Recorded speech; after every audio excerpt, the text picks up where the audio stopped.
So, guys, here is what Peter Obi told students in the University of Cambridge that left them talking.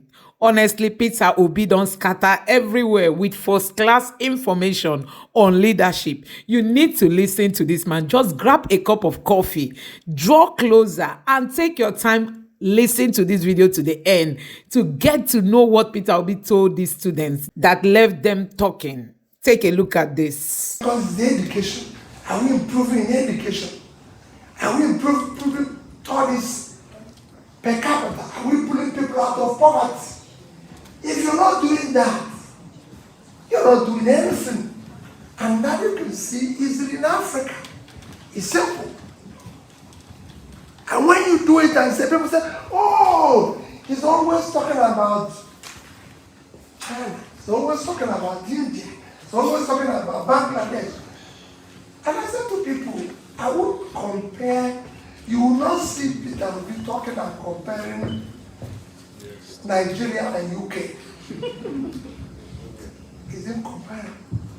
You waste everybody's time. Even you who is comparing, no, you're wasting everybody's time because you will never get there. So let's deal with those we started, who were at some point where we are. You cannot see me when I see people say, oh, I went to this place in Canada, I went to this place in New York. But I said, okay, let's find our neighbor and compare ourselves. Because there's a place you can compare yourself with, you stop, you lose hope, you know that you can't get the so it's better to stop. You wouldn't even encourage to be continue. So let's compare ourselves with those we started from. I was in Bangladesh. I used to tell people, I was in Bangladesh in 2009 when this present prime minister was just about starting. You know, if you arrive at Bangladesh airport, you wouldn't live there. You turn back. It was that bad.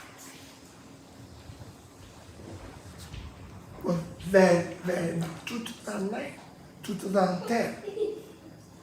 We had a per capita income of about below $750. We were almost at 2,000. Nothing was working. Poverty was everything. I was in Bangladesh last year. I spoke at an event. I was shocked. Their GDP 300. Their per capita income 300. Where they are now above 2,000 and we're below. So it's a simple thing.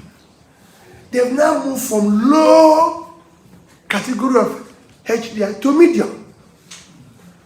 You could see the improvement, you could feel it, even while you're there.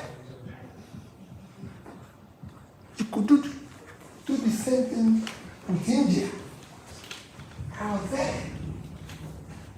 You could feel it. People say today about China, I say, listen, I was in China in 1991. And I knew what happened to the places I visited. And why do I use these countries? They were countries that were huge population. You could see poverty in the street. If you look out of your window in the morning and see the number of people on the street, you'll be shocked. What was their HDI then? You could see it change today. So the leader has to see a global perspective. That's what makes a difference. When he sees it, he will understand. What is the greatest thing the leader has to do if you understand that? Is to invest in education. The more a society is educated, the more developed that society is. I was speaking in Canada 2 days ago and I asked somebody, None of you here can stay in the bush for 2 days. Nobody here. You know why? Simply because of education and exposure. But if you have not been educated and you've not been to school and you're living in the bush, it's easy for you to kidnap somebody and take the person to the bush because it's your common place. The person that you kidnap is the one that wants to live immediately. For you, it's a normal home. So when they say they kidnap somebody, where they say in the bush, the person will say, please pay anything for me to get out of here. But the person who did that had been living there all his life. So it's a normal life for him. It's a normal life for him. He's not anything, because that's what he used to. So when you invest in education, because you hear people say, oh, I'm building this infrastructure. They say, no. The first infrastructure you need to build is the human infrastructure, the human mind. It is the human mind that changes the other infrastructure. If the human mind is not changed, people like build. I was just telling them when we were coming here, I said, listen, I been in Cambridge, I was in George School. It's all old buildings that they are trying to manage and do the inside small. It's all old buildings. Some of them you have to bend down to go. What is good in it? It's the human mind that it comes out of it, that changes. So that global leader is now going to invest in educating the people. If you followed me a little bit, 2 weeks ago, you see my tweet on the issue of out-of-school children and marginal schools. Because every day we complain, oh, Nigeria has this number of out-of-school children. We have this number of out-of-school children. These are actually the problem you're seeing today, especially in the north, is actually people we did not invest in yesterday suddenly have become a problem today. And those 20 million out of school children, I can bet you, will make all of you here never to come home. Because by the time they start their own, you wouldn't even be saying I'm not part of it. You will say I have nothing to do with their home. So I decided I'm going to look into it. And I visited a few places in the north. Sat down with young people learning Quran. You won't believe how brilliant and intelligent they are. If you see how they learn the Quran, how they were able to memorize it, read it, I was seeing there doctors, lawyers, engineers, scientists, top professors, people who can change the world. All they need is, since they can't go to school, take school to them. The same place they're learning it, employ English teacher, science teacher, mathematics teacher, everything. As they're learning this, they're learning this.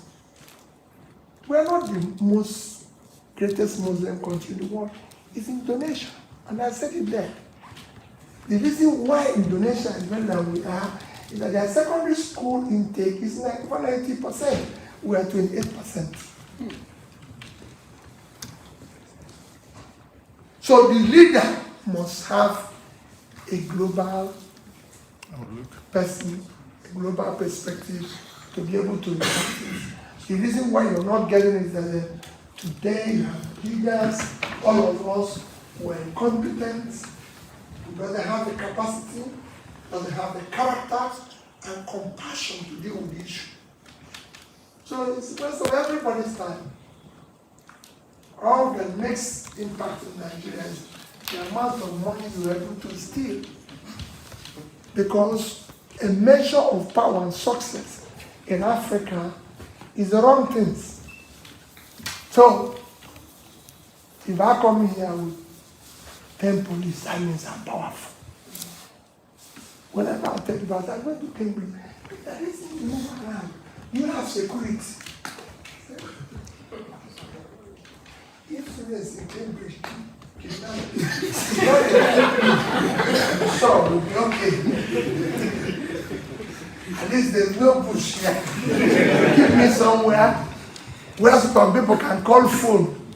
Because phones don't work in Africa. Because it's the only place people kidnap you. They are calling phone to negotiate. But nobody knows where their phone is. Here, police will know where the phone is.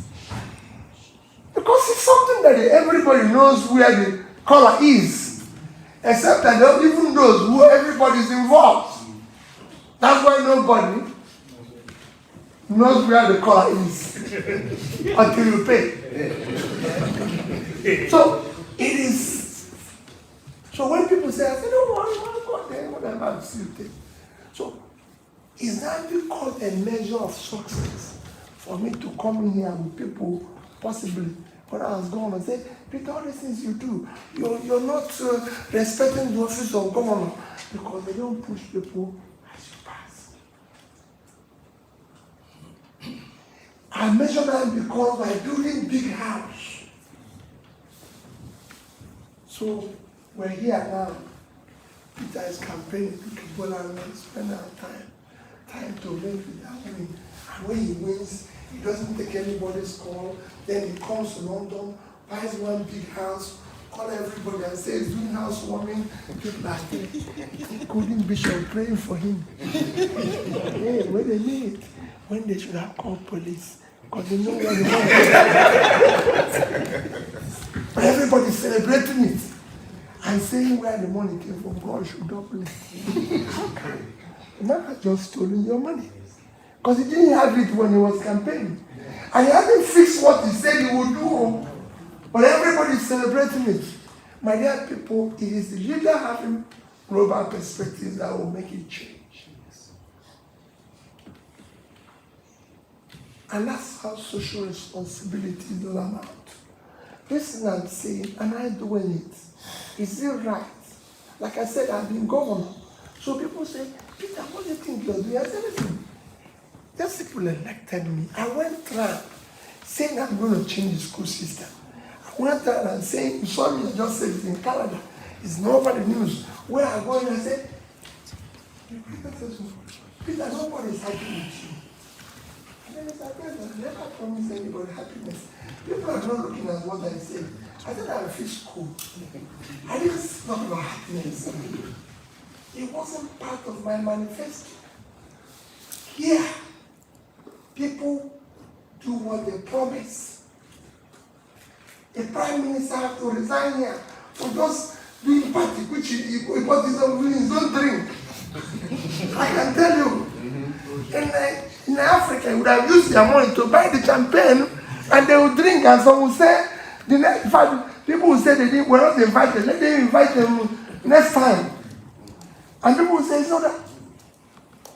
But he had to go. Because he said people should not do this. And His Excellency did it. Because we don't know what His Excellency means. His Excellency means an excellent person. That's why I was given that. For those of you who are privileged to be in this wonderful school, it's after fair, good, very good, yes, excellent. So, the person who claims to be His Excellency is the one who is not even qualified to be fair. But everybody tolerates him because His Excellency is happy. Then he push like our MC was trying to do. He put His Excellency, Chief, Sir, Doctor, and all these things that have no meaning to even to his life. if it had meaning, you would have used it differently. You know? So it's say, Peter, but you're a papa now. Who gave you night and you're not answering, sir? Oh, you are CON. You are TYZ. That makes no nonsense. If you do not live them and it's not in your character, you shouldn't. So we have honorable, distinguished, things that is totally opposite of how we live. Why should we call you distinguished? Why should we call your excellence? Is a thief or sense? So why? I don't know the sense. And I've never claimed to be one. We all strive to do the right things. And we all say, why would this happen? And that is what I will stop today in telling you, yes, if we have global leaders, they can think about the impact of what they're doing, about their people, because they want to train the best people that will go out in the world and compete, that will go out and be part of what is existing in the world. I don't want to repeat, like I said, everything I say here is what you see me say every day. I started going to, on my own before, or doing government or anything, I started going to different schools. Because people always ask me, Peter, why were you in Oxford, London School of Economics, Cambridge, Harvard? I wanted to know whether people who go to this school, whether there's any other thing in their brain. Just like you, who is here. You will see there's nothing different from those who are here than you. But what is there? They allowed the school to go through them. They use the impact to live their life and everything. When I lived in the UK, I recall us going to one meeting. Then, Dove Edwin was a high commissioner. And everybody kept shouting, oh, they are racist. They are this, that. So, the high commissioner said to me, Obi, haven't made any comments. I said, well, if I say what I say, people might not like it, but if these people are racist and you prevent it, just carry a suitcase and go back to the no racist. That's why I said, I've lived in the UK for several years. I've not one day had issue with police or anybody. They live in their society, and they've said how they want it to be. I believe that if you live like that, you have less problem. People cannot go to council flat where they are giving them free welfare and start doing naming ceremony and causing confusion and inconveniencing everybody.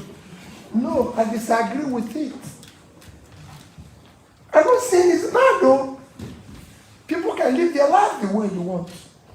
But if you go to a place and there's their own rules, their own order and everything, try to respect it.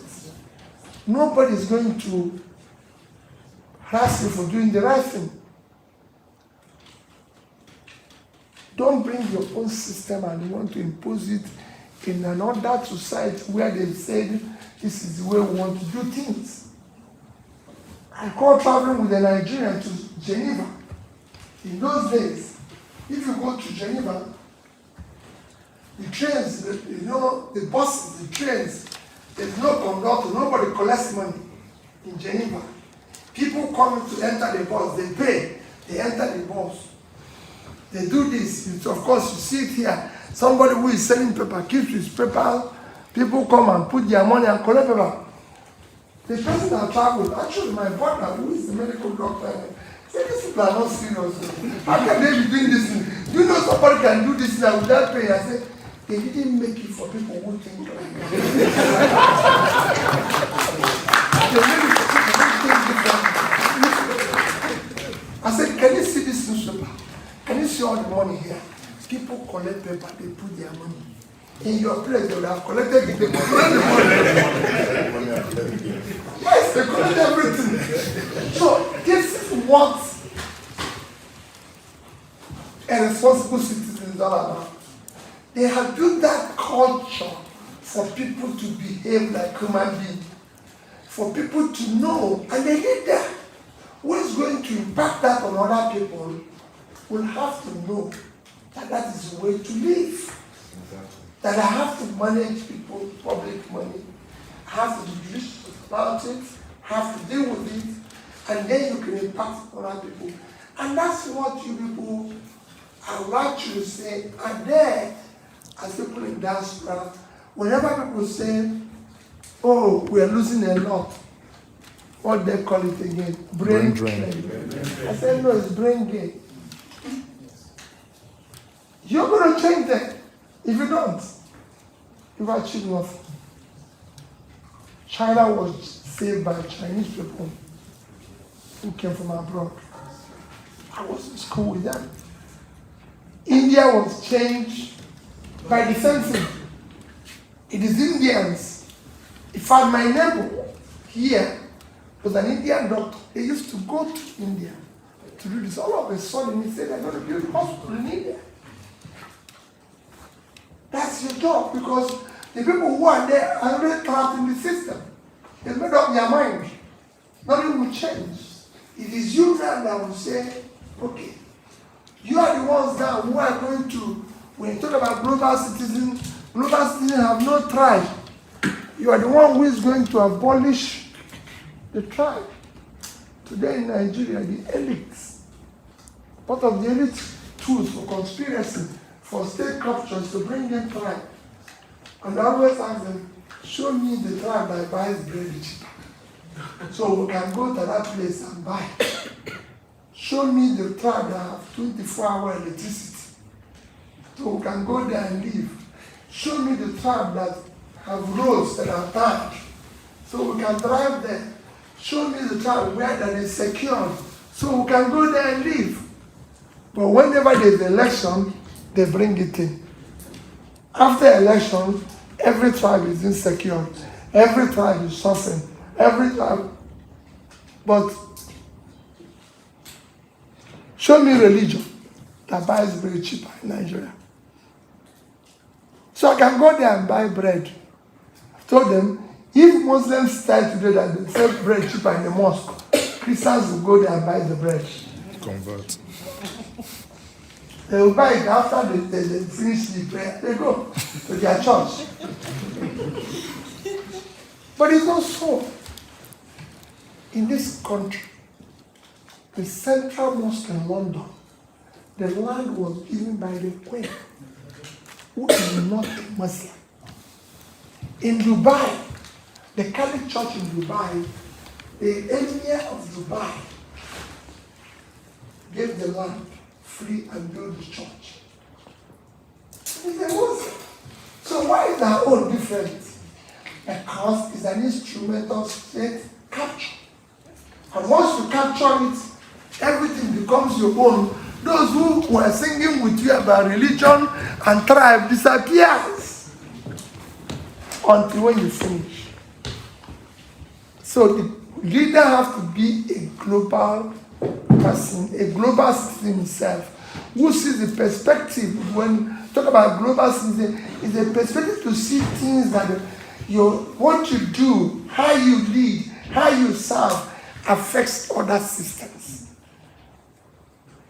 You might think you're doing well because you have all the money, you can live all the life, fly private jets, live all. These are just vanities. Just wasting everybody's time, because eventually, one day, you will lose it. So you can live any type of life and all that, and buy yourself like, people who come from poor background, like designer items, even when you don't know the meaning of anything. So you live in a system, people can see you and say, oh, you know the shoe I'm wearing, you know the cost of what. I said, if you were supposed to wear it, you wouldn't start asking me, do I know what you're wearing? Because I would have known you are valid, that you're supposed to wear something that is expensive. how it is. And that's where I'll stop. To be socially responsible is that you must always be living what we call examined life. Unexamined life is not worth living. This thing I'm doing, what is it for? Of what use? What am I going to achieve with it? Like I said, people come and ask me when I was governor, why are you not doing this? Why are we going to do this?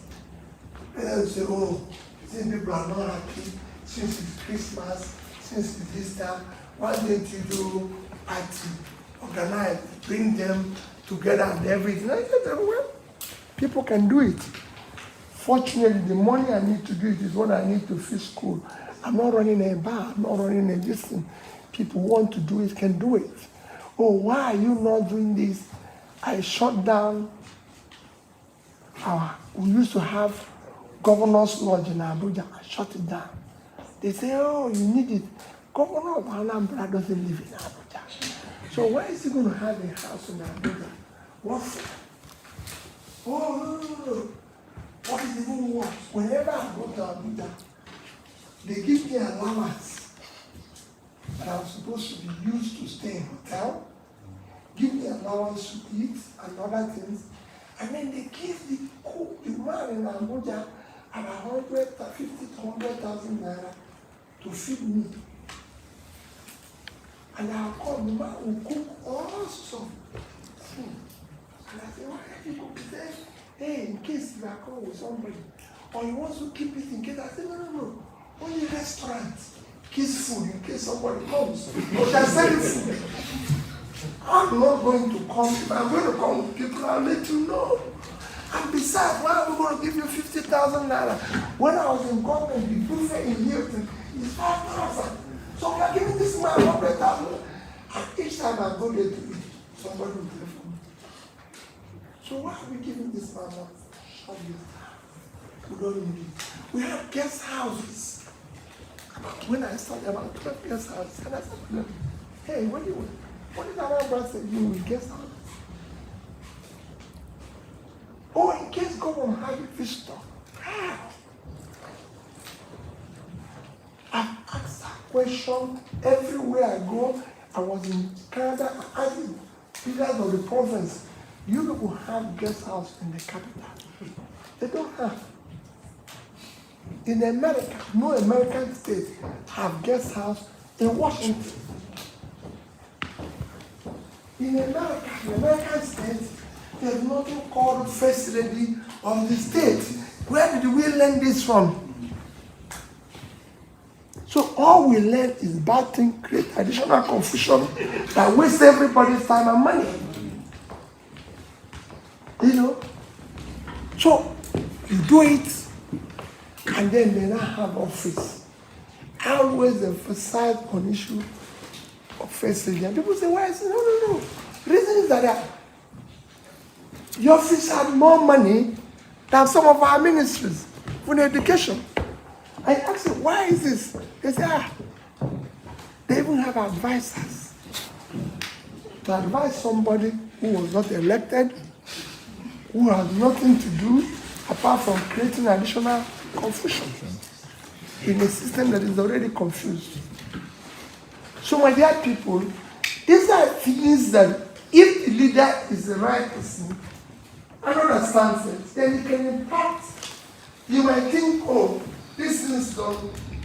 I'm a young person in Cambridge today. It doesn't bother me and everything. I can tell people, I said, I was like you sometime, and I thought, I won't meet it though. This thing that is happening will not. And all of a sudden, we're now facing it where, no problems every day. You wake up, you know, and say you want to go here. People say, no, don't go there. It's not secure. You want to go here. No, don't. They quarrel with people. Let me once again thank you for your interest. Because what brought you here today is your interest in knowing and listening about your country. You have no other country except that one. Even if you decide to be a British citizen, which you are entitled to, which I always tell my own children, I say, listen, you can be a citizen of anywhere but you're Nigerian.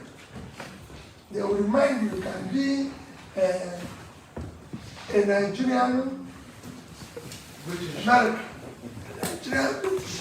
If there's a problem, they will remind you where you're coming from.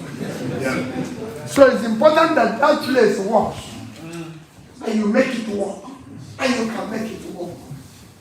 That society you are allowing them to abuse will take his revenge on you. It's like he's taking your revenge on your parents today. Thank you, and God bless you.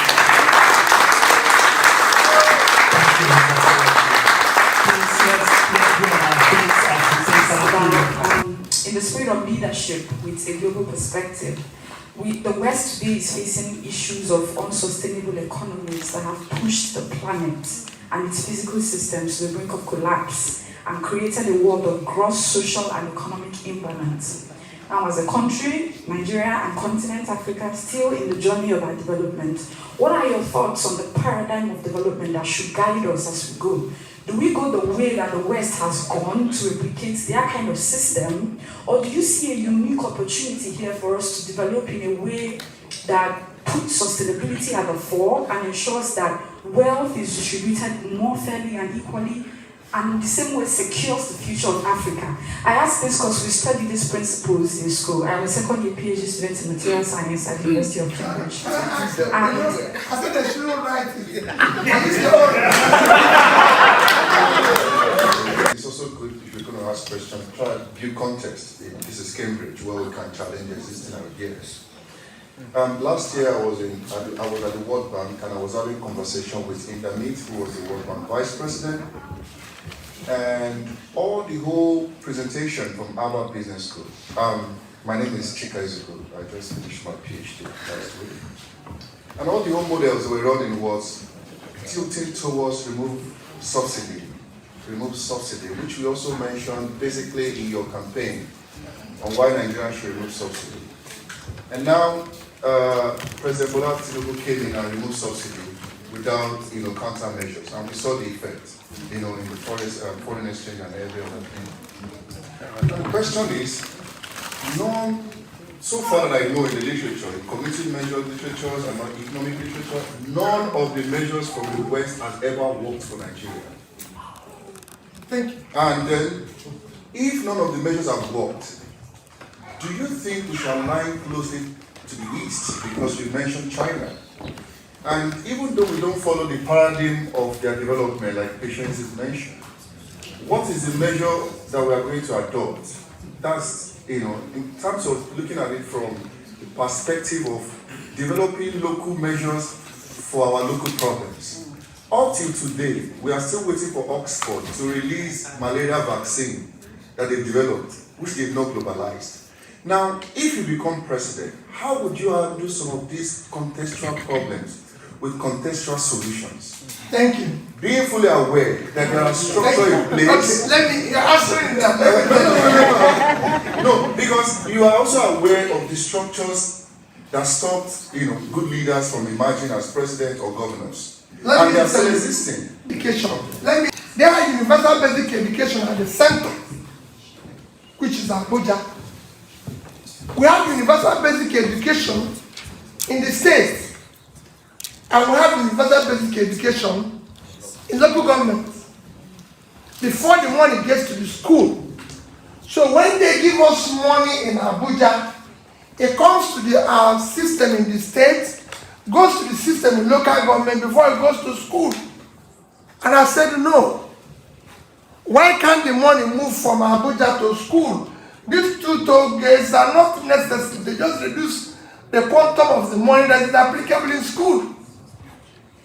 And I had also some petitions. Because I mentioned it in one of his speeches. He said, listen, you can question Peter's method, but you can't question what is actually. I said, no, you can't do it. Why can't we give money to the principal of the school? Everybody knew that as a governor, I visited all secondary schools. All senior prefects had my phone number. Every money we spent went to the principal. So we have a place, like I always give as an example, where the erosion in KRC, which are calling Onitsha. The principal said he will fix it with 27 million naira. Our ministry have almost 80-something million naira. And they said the principal is not a qualified engineer, is not this, is not this, anything. The person who lives with his erosion said he needs 27. You who is going to go for me and do it said you need. It's done it since 2009. No erosion. If we had done it, it would have been a problem. I was impeached for not obeying due process. That was what my first impeachment. My first impeachment was my office. When I became governor, there was no office of governor or the governor's resident because for one issue or the other, those who knew Anambra State very well, it was burnt. That is not the issue I'm going to do. But when I came, the budget for the repairing and fixing the office of governor was 298 million. I fixed everything with 43,200,000. The only thing I didn't buy new was a table because one of our former governors, late Governor Tinubu, had a table he used, they kept somewhere, and I passed and I saw the table. And I said, this table is good. They said, hey, this table. I said, table is table. It's just for somebody to sit down and write. A governor can write here. He wants to write. It's not going to, nothing, if you don't know what to write, you know. So we bought that table. And that was what we used. The number 2 item was issue of the lodge. The budget was 486 million. I fixed everything with 81 million. Because they were writing designer grade from there. I said, listen, there must be somebody in Oka that can do a bed. Bed is bed. If you have to sleep, you can sleep in any bed. There's nothing. If you have reason not to sleep, even if they bring the best bed, you'll be awake. So don't. What am I trying to say? They say, oh, I didn't follow the due process. Because if I wanted those contracts to those who will share the money, and every other reason. So, what am I trying to say? There is no World Bank. The same World Bank worked in Asia. There's World Bank in China. Because it was in China. Because it was in Malaysia. So, the same World Bank is in all those places. To even tell you, China used Millennium Development Goals developed by the same world system, apply it in their planning and budgetary commission between 2000 to 2015. That's what they used to pull 439 million people out of poverty. India used it to put 276 million out of poverty. Africa through more people. So it is not those things that are for you to use and use them. And that leads me to what my dear sister said. The global view, the global perspective, why is it not working? It is not working. It is not the view. It is not what you learn in Cambridge here. It is the applicability, the mind. The human mind, the way it works, the way you feel and everything. It is you. By now they start calling you His Excellency and start giving you title. The way you see things is the way you perceive life. What is life? If not that you have served humanity. It is you, the human being. So when we are now saying, oh, how do you people? Of course, there's so many criminals that have gone to school. In fact, they're more sophisticated. So many of them. That's why if they have to elect people, they have to ask the question, they have to ask fundamentals and everything. I said in my recent lecture in Harvard that we need to have a parliamentary system. Even if we remain with presidential system, where the people we elect will not only debate before we elect them, but during Prime Minister's question here, does anybody answer for the Prime Minister? No. In Nigeria, if I'm elected as governor or anybody, I can just hire some people talking for me. And nobody hears about me again. You don't hear anything. You ask somebody now and say, okay, how about the president? He says on a private visit, private holiday. Hey, you're a public figure. You've chosen this. You can no longer remain private. If you want to remain private, you go to your house. I leave our office. Is anybody asking where Tony Blair is now? No. Is anybody asking where his trust is now? Sudan cannot do the same thing. If you must go to any place, you tell us where you are because you're choosing to be a prime minister. But in Nigeria, they will say governor is on private visit. He's on holiday. How? That is nothing. So it is the people. And how do young people change it? You can actually. It will shock you that all the people they are using to do the wrong thing in Nigeria are the youth. Yeah. They are the tops. When our children are not part of it, our children are somewhere answering children of governor, children of minister, and we hire other people. Not the elderly people that kill or do the wrong thing. It is youth who were actually hurting their future. It is the youth who go to carry ballot balls. It is youth. So it is for you people to understand. The money that is being stolen, you know all the treasury, foreign bonds that is being issued by African countries today. They are payable in 2040, 2050, 2060. When we no longer be there. It's you that is going to pay it too. We're just borrowing it and it's going fast. Somebody's going to pay that bill. And it's you, because we got by them. So it's for you to question.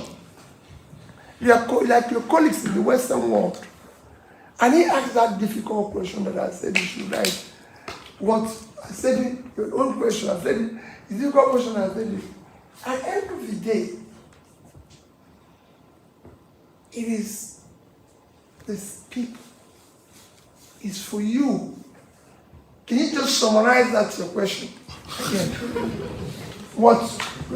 About sustainable development. Is there a unique opportunity here, sir, for us? Let me tell you. How did China forget about communism? Okay, there's election in Indonesia. There's election in India. What did India do? What is Bangladesh doing? There's election there. So it's not communism. We are signatory to the same Millennium Development Goals. We are signatory, all of us signed it. But somebody went back and said, this thing that I signed, I will apply it. When we are coming here, our man says, okay, we'll drive. And I said, it's easy to drive in the UK. It's easy to drive in the Western world. Because you now have everything showing you where you're going. If you follow there, you get to a destination. The problem in Nigeria is this is the destination, the man will turn and be doing another thing. But they said if you follow this, you get to your destination. That's the sustainability. And then there's the order. There's everything. I said it before. In Nigeria, if I'm a governor, a public office holder, everybody knows who I am, my words, before I got in there. And I get in there, I'm doing the wrong thing. Nobody gets up and says, no, you can't do this. No, this is not allowed. Everybody just says, you're right. I tell people, because talk about sustainability and everything, it is the system that makes it here. If they elect you, if tomorrow people wake up and saw the British Prime Minister with 6 vehicle convoys, only 6. Now, just like they just saw somebody who did party, only party. He didn't do anything, and he didn't even use their money to do the party. He just opened his garden and people down there, everybody said no. They challenged it.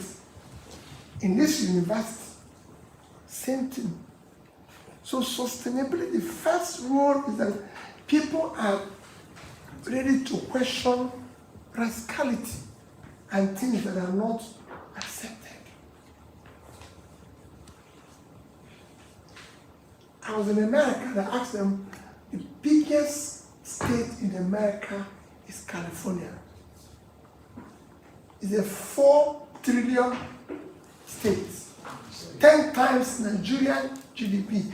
If governor of California takes a private jet to Washington, the plane won't land before they start talking for his removal.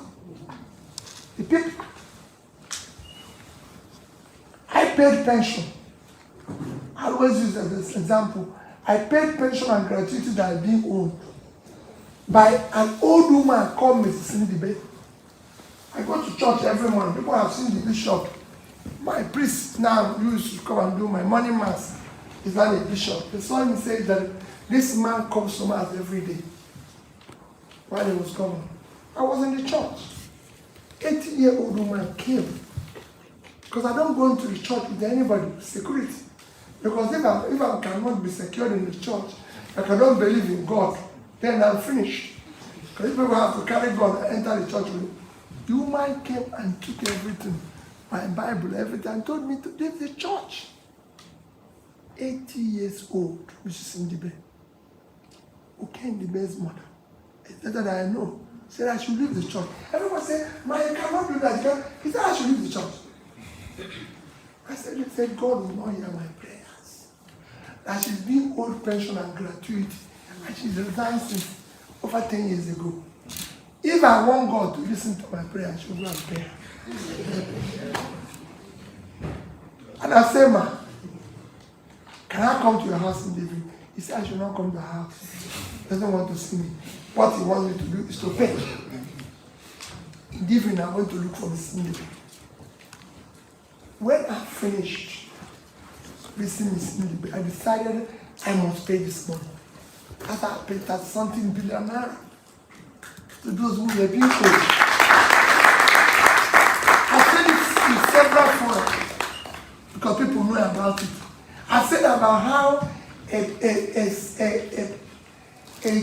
JS1 student, junior student, made me to prepare school. Because I went to their school and said, there's a roof.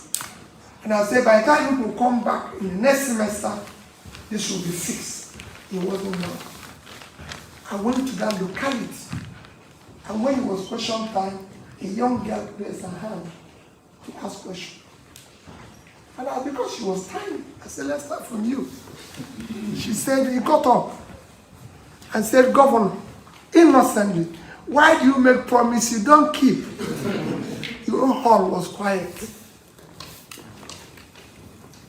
Her principal came to carry her until I said, "Wait." And everything she said was true. And I said, "The principal, I've asked you. I've asked the principal, how is everything?" "Everything is good. Everything is okay." Because as governor, nobody ever tell you you're doing bad. In fact, everybody you meet, you're the best thing that happened until you leave. So when you leave, the next time, you didn't do this, you didn't do this. So we now came back, and I asked Commissioner for Education, give me a check to give it. I gave it to him, to her. Sorry. I brought check. I had to go and write the check that was promised to them and gave it to the girl. The same principal came and carried her in her hand and danced out of it. So we can sustain it. If only all of us, like the question he asked, can you change it? Those things you've learned in this, those exposures you have seen, Like I've seen it when I was going from one school to the other. You know what I used to tell people? I said, I went to some of these schools like Cambridge, in the business school, they put your name as that, you soccer, everything, your name is everywhere. What will it be if they see you in handcuffs, stolen money? Is it not the same thing? People are taking pictures with you everywhere. Remember what I keep saying, I'm not a saint. So you don't want to be involved with one scandal or the other. You are striving hard not to do it, just like you. Imagine you coming out of Cambridge here or going to one of these fine universities and they say you are involved with this. You don't want to do that. You don't want to do that. She doesn't want to be after saying I'm vice president of students in Cambridge and it's all over the place and your name is all over. So it is in trying to do that that global sustainability, behaviors and everything, you're looking for what is a good result. What is this? Because when you do it well, you know what will happen? Cambridge will now, one of the schools that went, McKelloch School, one of them now puts my picture. When people, because they're happy to be was there. The same way it will be when you don't do it right. They say, happy to be was there. What year? Because everybody wants to be against it. So thank you for this. And okay. To de-tribalize Nigeria. My question is with respect to the Al-Majiri that you have just mentioned. It seems as if in certain parts of Nigeria it is the structure, it is the way of life of certain invested interests to perpetuate things like poverty, the Al-Majiri, the thugs in the West, the thugs in Southeast Nigeria. How do we break those particular strongholds?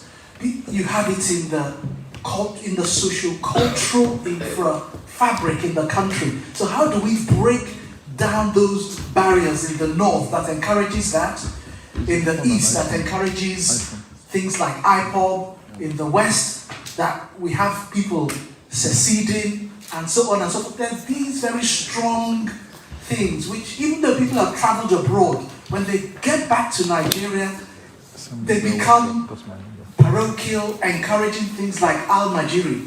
And some of us feel that it's setting the country back.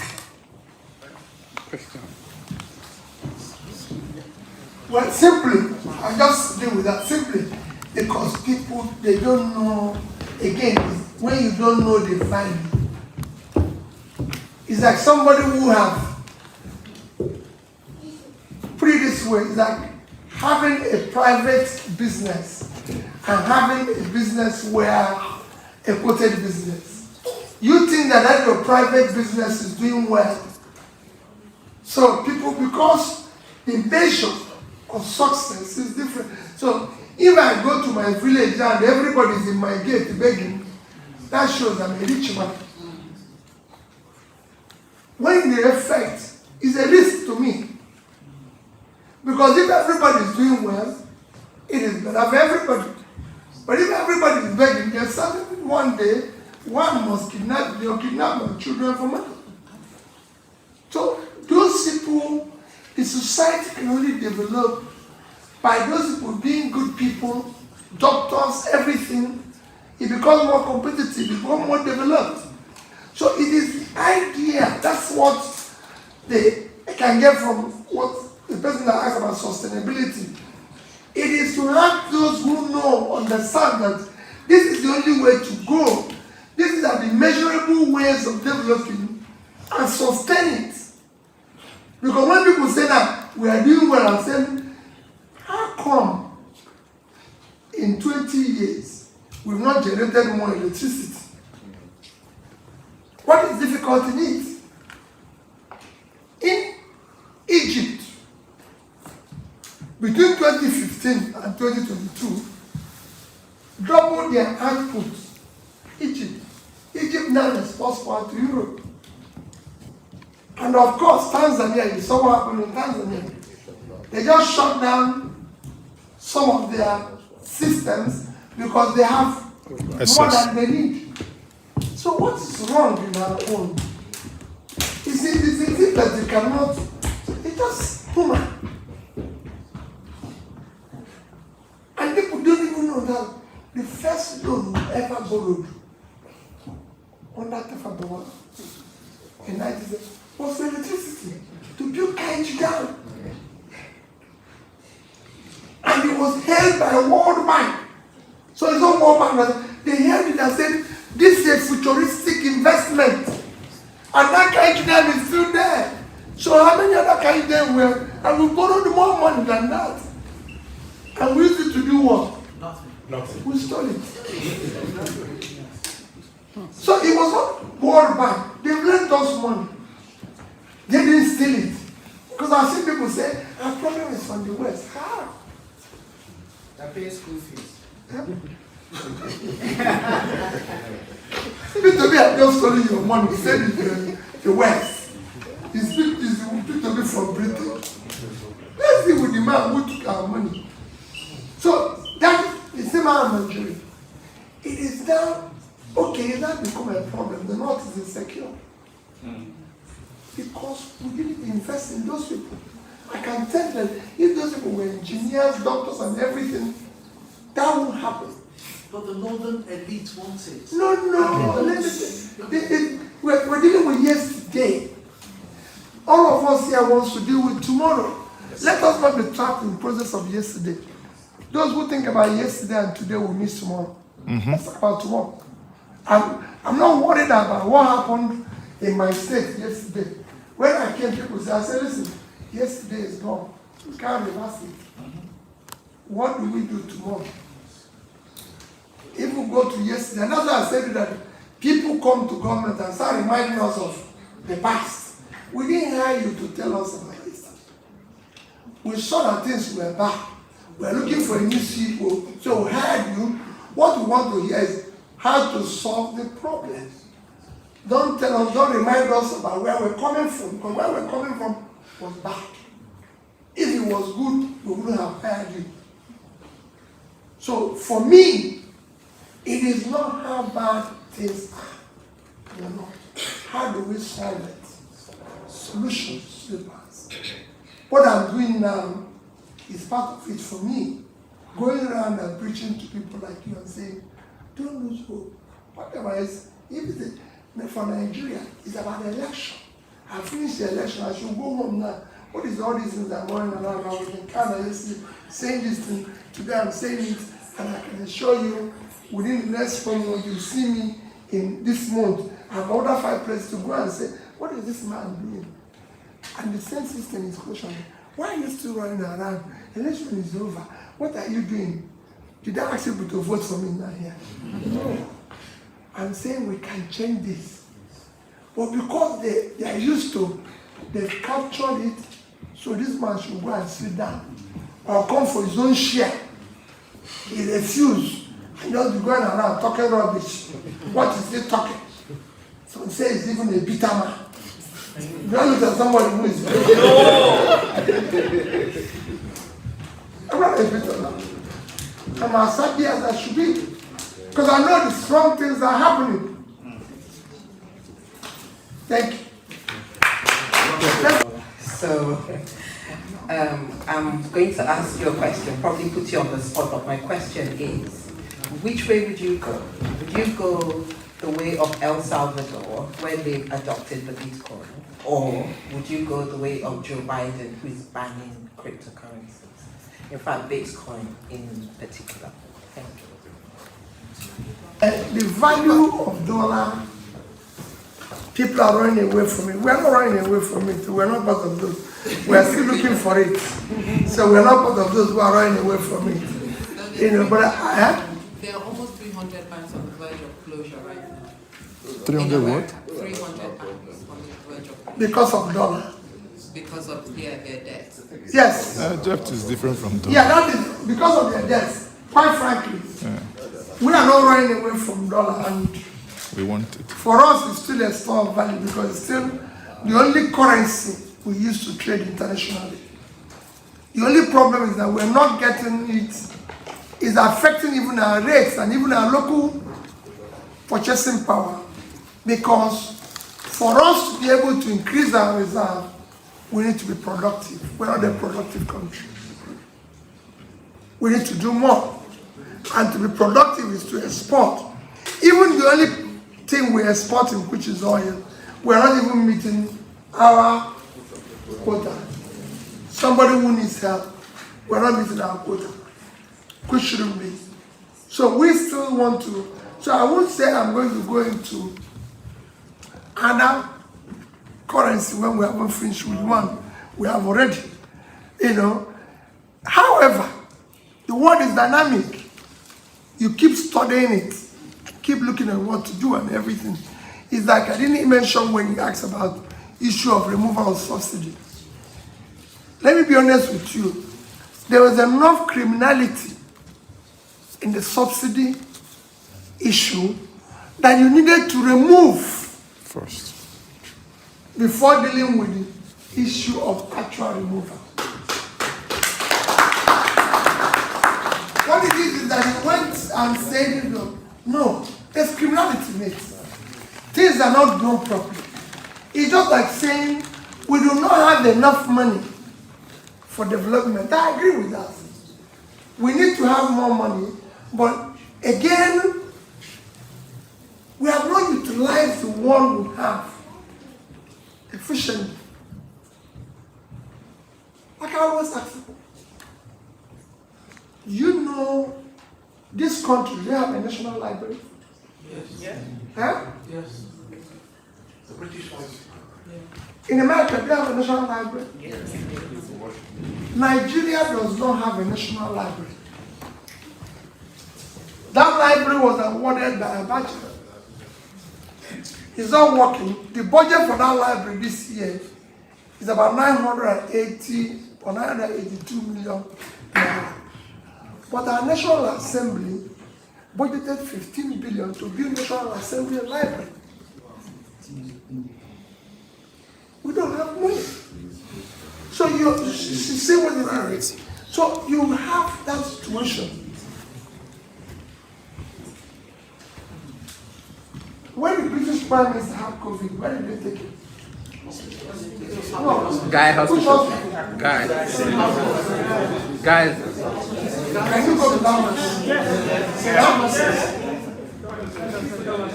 Everybody goes there. So we have a hospital called National Hospital who did not receive 10% of the budget of the Asoro Clinic, where one person goes. When it is not up to 3 miles from where the person lives. It happened to me as a governor. They had a clinic in Governor's Lodge with ambulance and everything. And the hospital just like, do you not have ambulance? I say, hey. And when I move around as governor, ambulance is following me. I say, what? They say it's just advancing. What do you mean? But if hospital have it, if anything happens, they will come. So that's what I'm saying. We don't have enough. That's all of Africa. The little we have should be managed in a more efficient and productive manner. And when you do that, you increase the production. Not that we don't have enough. So Office of Governor receive more money than education, health, everybody put together.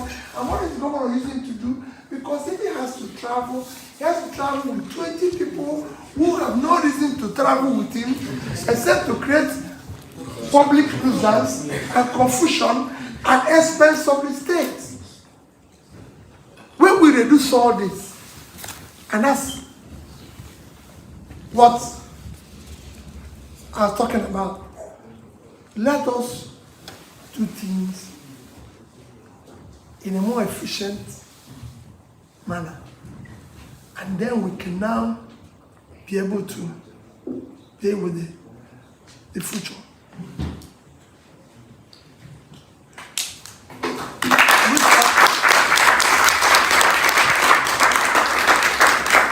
Mr. Okay. The last one, we do. Candidate. We know your results. But looking at the previous election, most people actually gave, like personally, I was hopeless after the election because I know you won the election and people actually came out to do what they thought, was the right thing to do. But what do you think we should do different next time so that we don't actually find ourselves going back to this situation? Thank you very much. So what should we do different? What should we do different? Thank you. I'm going along the same line with what he said. In terms of global citizenship, and you want us to go on global citizens, what is a good way to start, a safe way to start, considering the way Nigeria is right now? But in the long run, I want to go back to the lead. So what is a safe way, a good starting point for a political career? Okay, very simple. The safe way is to support those who are doing it right. Simple. Because if you support those who are doing it right, you build a level playing field where people's talents, hard work will match up their opportunity. 90%,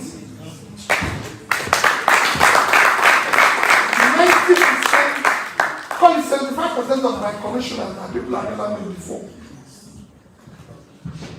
The people I've never met before, they didn't campaign with me. I looked at the CVs and hired, and they were very good people. I never met my chief of staff in my life till he became my chief of staff. But she's a wonderful woman. Any day, any time. Somebody who can't go wrong. And you asked about election. What are you going to do? People have asked me that they lost hope. They didn't sit in.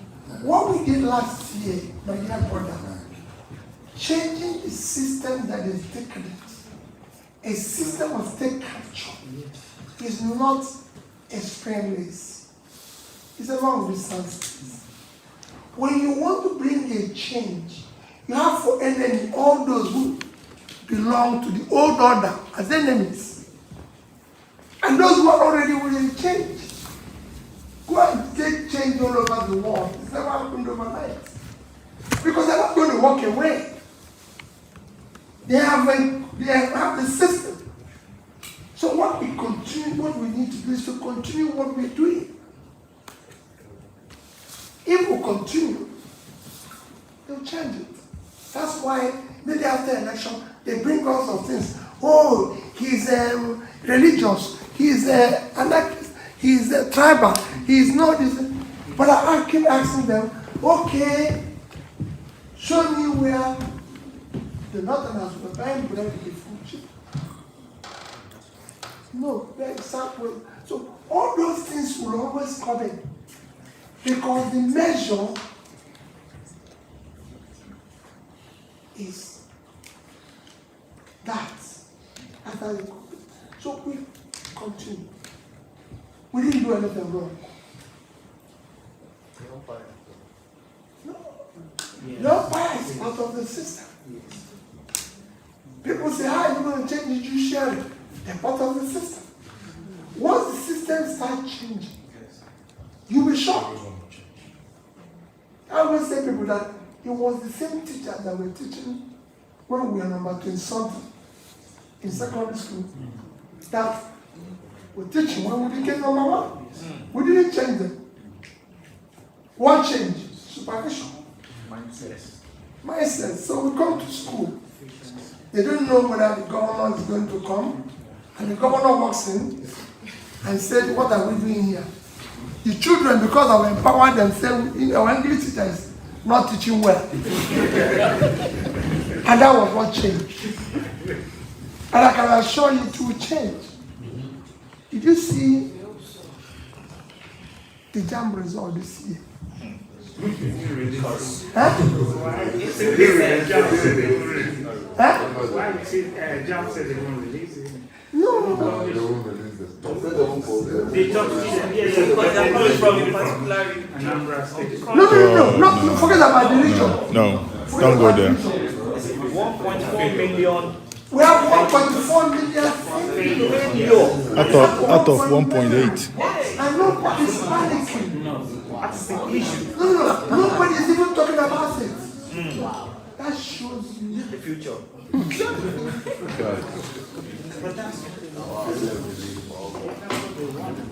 in every other country, it's just like they say, oh, 20 people were killed here.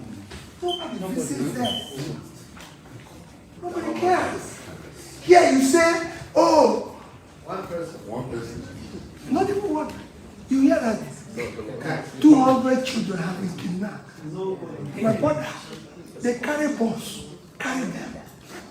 Not that they carry them they put them in a bus. Over 10 buses, driving in a way. Nobody knows where they went to. So you ask yourself, hey, wait a minute. What's going on? You know, they have funds. Even those who are negotiating, they will have funds. They know where to keep the money. So that's what you face. It's a crisis situation. And that is not, try to condemn it. They say this will be taking more trouble. Why is this still going around? Thank you. Honestly, Peter Obi don scatter everywhere with first-class information on leadership. So guys, Peter Obi is that one man who knows how to engage Nigerians. Whether abroad or at home, Peter Obi brings out time, stay with people, listen to them. He does not just go to speak, he likes listening. Peter Obi engages Nigerians. Peter Obi shows Nigerian youth that you can still be a Nigerian and be a unique personality. Peter Obi proves to the world that Nigerians are not all second-class people. You know, because there is this way they look at us each time you tell people you are a Nigerian. But with the emergence of Peter Obi in politics, that has sent a strong message to the international community that every Nigerian is not a thief, that there are Nigerians who have reputation, there are Nigerians who are great people. So guys, I don't know what you make of this video. Let me know your thoughts in the comment section below. Please don't forget to subscribe to the channel and turn on the notification bell. Thank you.